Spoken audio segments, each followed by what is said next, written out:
Bonjour et bienvenue sur le Journal du Geek, c'est Anne et comme vous pouvez le voir, aujourd'hui je vous présente donc le fameux Sony Xperia Z.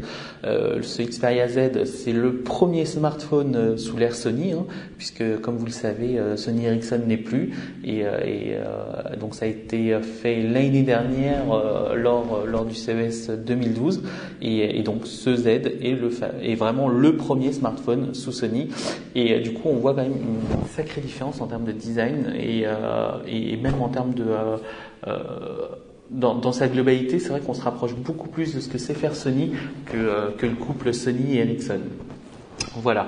Donc, petite présentation rapide, comme vous le savez, maintenant avec l'année 2013, on va avoir de plus en plus de smartphones avec un écran de 5 pouces. C'est le cas avec le Xperia Z qui propose donc un écran de 5 pouces avec une résolution de 1920 par 1080. Oui, vous avez bien entendu, c'est du Full HD avec une densité donc de 443 dpi, ce qui est énorme, ou alors plutôt très fin.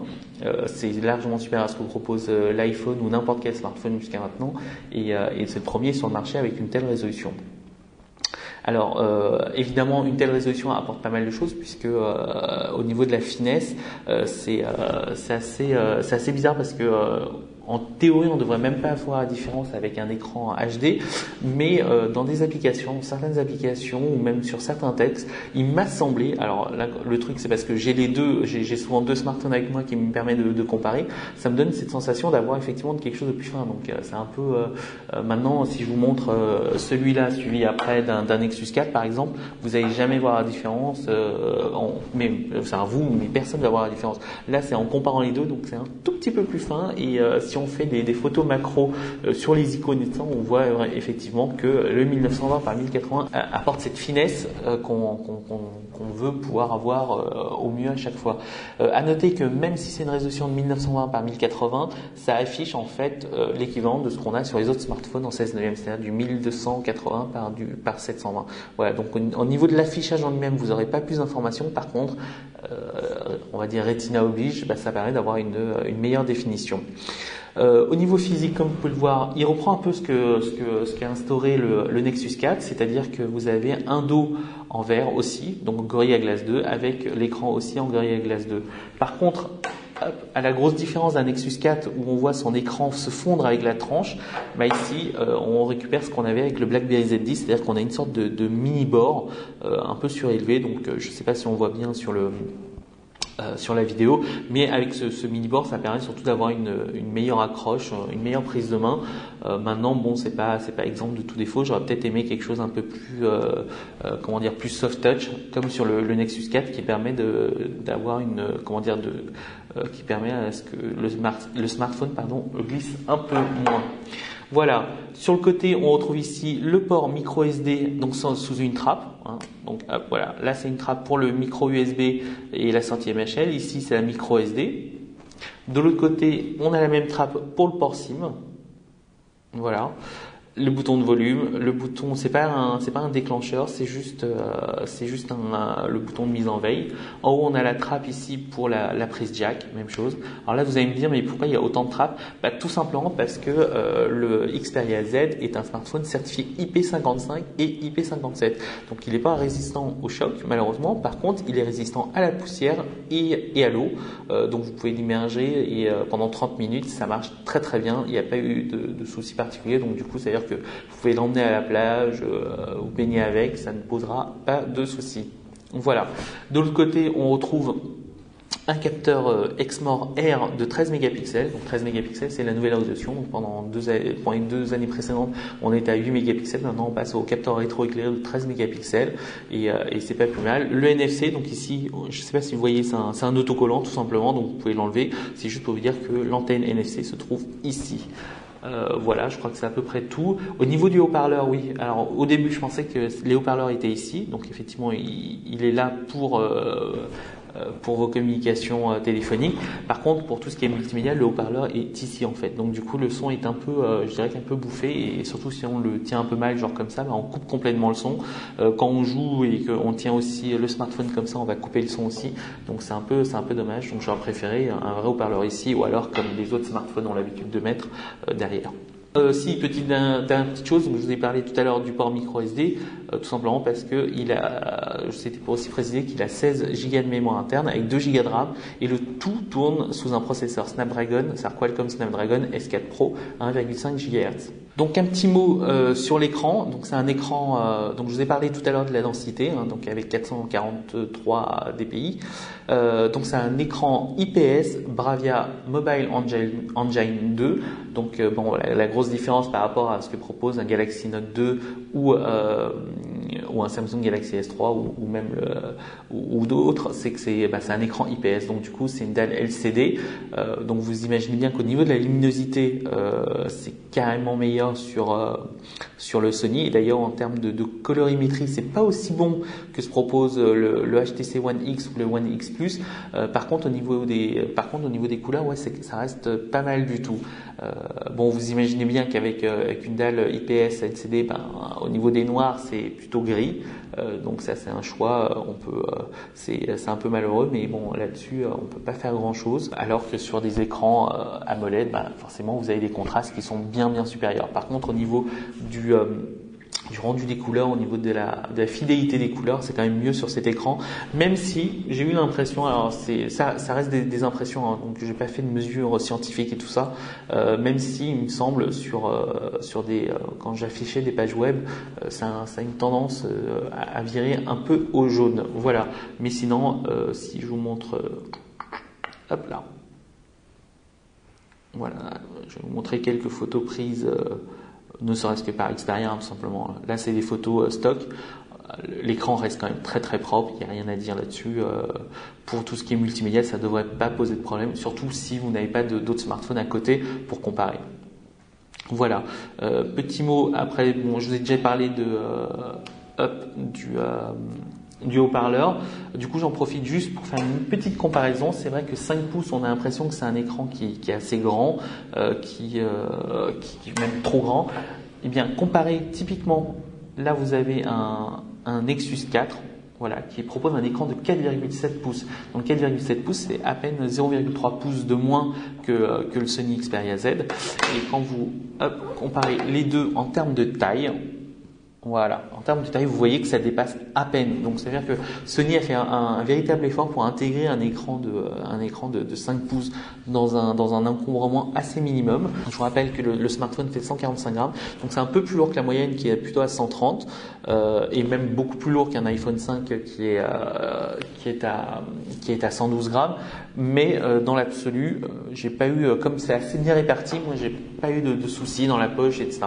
Bon, effectivement, bon, j'avais déjà pas trop de soucis avec un Galaxy Note 2, alors bon, c'est pas avec un petit 5 pouces qui allait me poser un problème. D'ailleurs, en termes de comparaison, je vous le montre par rapport ici au Galaxy Note 2. Vous pouvez voir que le Galaxy Note 2 avec son écran de 5.5 est quand même assez impressionnant, mais c'est pas si, en termes de taille, c'est pas si voilà, la différence n'est pas si flagrante. Alors effectivement, à coup de 0,5 cm tous les 6 mois, on va se dire oui, au bout d'un moment, on va peut-être arriver au 7 pouces, on va se dire que ça va plus rentrer dans une poche. Mais 5 pouces me paraît correct.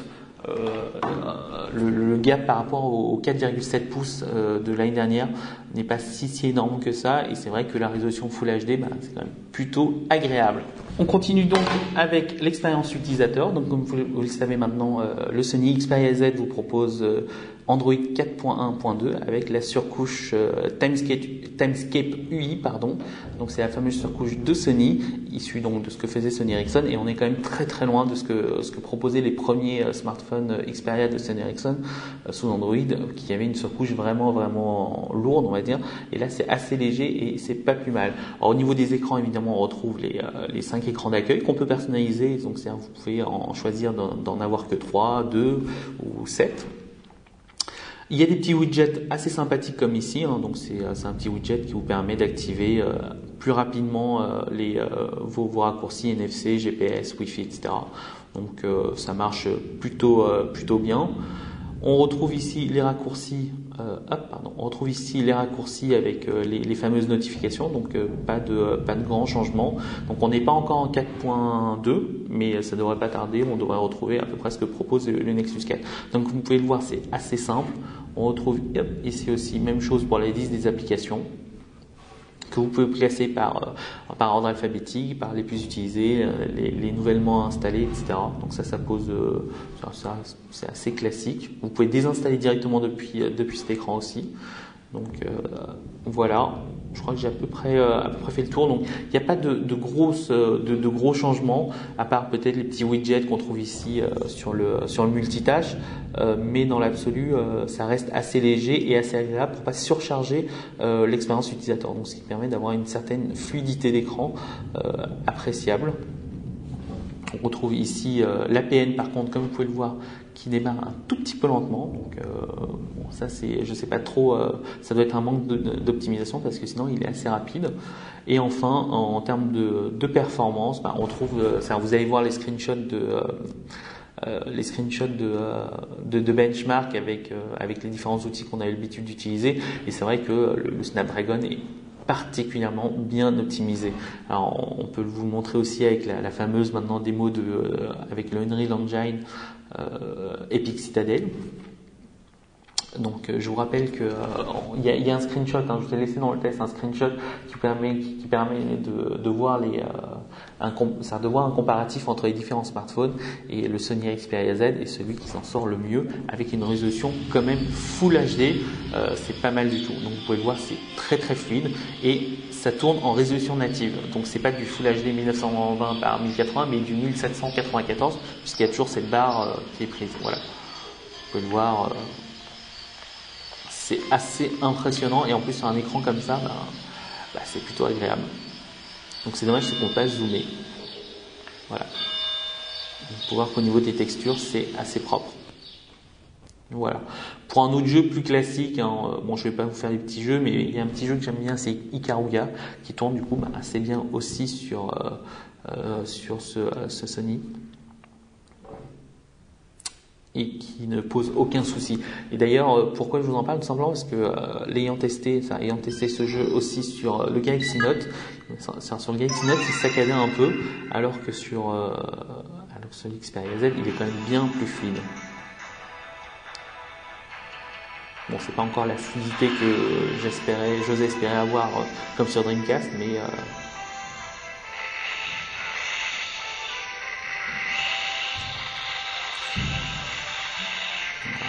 donc voilà, et si vous ne connaissez pas Ikaruga, au passage, je vous conseille fortement d'y jouer avec, parce que c'est sans doute un des meilleurs shoot'em up au monde. Voilà.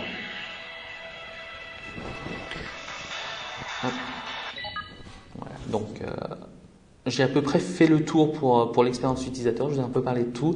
Maintenant, on va passer vite fait à l'APN. Donc, l'APN, comme je vous ai dit tout à l'heure, il met un certain temps à se lancer quand il n'est pas lancé, donc c'est-à-dire 2-3 secondes. Par contre, une fois qu'il est en mémoire, ça va un peu plus vite. Il a l'avantage de pouvoir faire la mise au point assez rapidement. J'aime bien la présence des deux boutons enregistrer et pour prendre des photos et enregistrer des vidéos en même temps.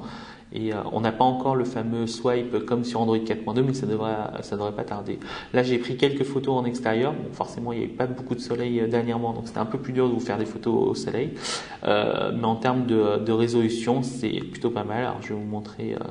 Voilà, ne serait-ce que ça, typiquement.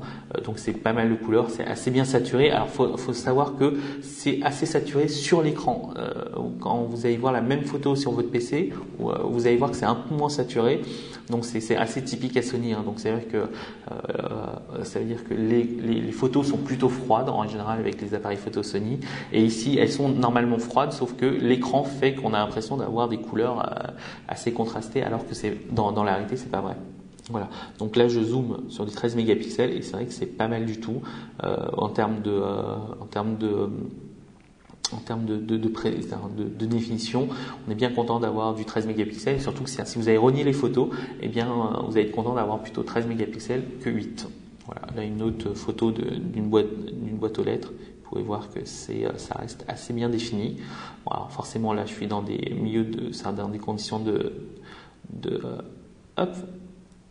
de haute luminosité, et dans des conditions de basse luminosité, vous pouvez voir que le Sony s'en sort pas mal du tout aussi. Voilà, donc il y a forcément du lissage, mais j'ai vu pire. Voilà, là, exemple sur mon clavier de MacBook, vous pouvez voir que c'est assez précis. Voilà, je crois que j'ai à peu près fait le tour pour la photo. On passe maintenant à l'autonomie. Alors au niveau de l'autonomie, j'étais à la fois déçu et agréablement surpris. Donc avec une batterie de 2300 mAh et un écran de 5 pouces, franchement j'en attendais pas beaucoup. Dans une utilisation normale, classique, c'est vrai que il tient plutôt pas mal, et le fameux mode stamina de Sony fait en sorte qu'on tient une journée assez facilement, voire un peu plus, dans la mesure où on reste assez raisonnable. Par contre, durant des journées de test, j'y suis allé franco, et même si c'est plutôt pas mal, on va dire, vers 8-9 heures du soir, j'avais déjà plus de batterie. Donc après, ça dépend. C'est vrai qu'en condition de test, j'ai tendance à lancer tout et n'importe quoi, prendre des photos, prendre des vidéos. Ça tient plutôt pas mal, mais c'est pas non plus la grosse révolution. Donc c'est mieux que le Nexus 4, par exemple, lors de la sortie du Nexus 4. Mais depuis la dernière mise à jour en 4.2.2 du Nexus 4, le Nexus 4 ça tient beaucoup mieux à mon ça pas beaucoup mieux, mais tient mieux que l'Xperia Z. Donc c'est-à-dire que c'est juste une question d'optimisation, et le jour où Sony passera son Xperia Z en 4.2, je pense que ça devrait être pas mal du tout. Voilà. Donc en conclusion, pas grand chose d'autre à rajouter, si ce n'est que c'est un très très bon smartphone. C'est-à-dire que jusqu'à maintenant, avec les smartphones Sony Ericsson, la gamme Xperia, sur le papier c'était toujours parfait, jusqu'au moment où on le testait, il y avait toujours quelque chose vraiment important qui faisait qu'au final, non, je l'utiliserai pas parce qu'il y a ci, parce qu'il y a ça. Je me souviens par exemple pour l'Arc et l'Arc S, ils avaient un bel APN XMORA et tout ça, sauf que l'interface ou l'optimisation par rapport à Android stock faisait que l'expérience était quand même bien moins sympa et tout ça. Et bien là, on récupère enfin un smartphone Sony quasiment, je dirais presque irréprochable sur tous les points. Donc là-dessus, si vous hésitiez encore et que vous avez les moyens de le faire, parce qu'on le trouve à partir de 80 €, il me semble, en abonnement, et à un peu plus de 600 € hors abonnement. Donc après, c'est une question de choix, si vous avez besoin d'un grand écran ou pas. Maintenant, forcément, vous allez me demander, oui, mais par rapport aux autres, par rapport à un S3 ou un One X Plus, il n'y a pas photo. De toute façon, le S3, il a déjà un an, et il va être remplacé dans pas longtemps par le S4. Par rapport au One X Plus, idem. Le Snapdragon est quand même mieux optimisé à mon sens, et puis un écran Full HD, ça passe mieux. Après, il reste la question du fameux Nexus 4. Nexus 4, 350 €. Là-dessus, je pense que je préférerais toujours le moins cher, parce que 350 €, c'est vraiment pas cher. Donc, j'ai pas le port micro SD, etc. J'ai pas le Miracast. Si j'ai le Miracast, mais du coup, j'ai pas le côté IP55, IP57. Donc, mais bon, 350 €, je suis pas lié à un opérateur. C'est pas mal du tout. Ah oui, une dernière petite chose, il est compatible Miracast, et Sony doit annoncer dans les jours ça à partir de demain, normalement, Sony annonce toute sa nouvelle gamme audio-vidéo home cinéma pour la France, avec donc des nouveaux téléviseurs compatibles Miracast. C'est-à-dire que vous allez pouvoir sortir directement sans avoir besoin d'un câble MHL, directement en miroir, en mode miroir ou autre, sur l'écran de votre Xperia, sur la télé. Donc c'est plutôt pas mal. Voilà, je crois que j'ai à peu près fait le tour. Si vous avez des questions, n'hésitez pas. Et à très vite sur le Journal du Geek.